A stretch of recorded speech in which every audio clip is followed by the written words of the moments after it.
This video has been classified by the ABC as PG.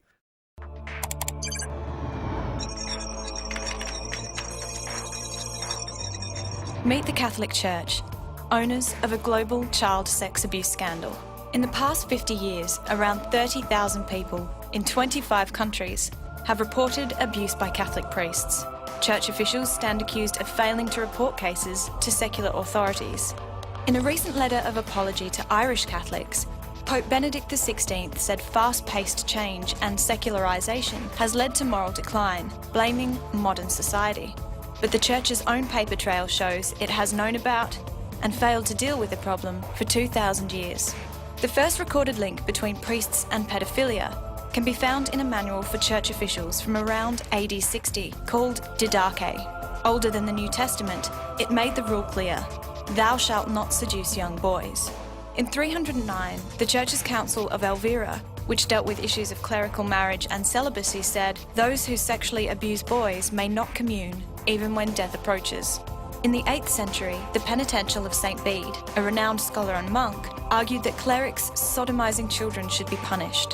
In 1051, St. Peter Damian wrote the Book of Gomorrah, which complained of rampant child abuse and attempts to hide it by church superiors. The book was addressed to Pope Leo IX, who reacted by punishing only the worst of serial sex abusers and arguing that abuse was a spiritual issue, not a criminal one.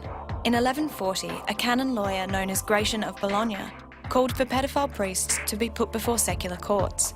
In 1568, Pope Pius V acknowledged the problem in the papal order the Horrendum, calling for pedophile priests to be charged.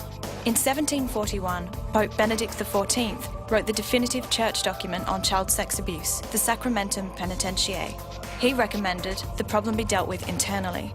Historians of the Church say that by the 17th century, a system of promoting and moving priests to avoid scandal had developed. In recent times, church laws passed in 1917 and 1962 called for cases to be handled in secret, with no requirement to report offenders. In 2001, head of the Holy Office and future Pope, Cardinal Ratzinger, argued abuse allegations should be dealt with under the Church's greatest level of secrecy, that of pontifical secret. This week, the Vatican pointed to guidelines created in 2003, but unfortunately not circulated, requiring offending priests to be reported to police. A small step forward, or further evidence of bureaucratic failure? The Catholic Church, owners of a so-called modern problem that goes back 2,000 years. Big on sin, big on guilt, not so big on confession.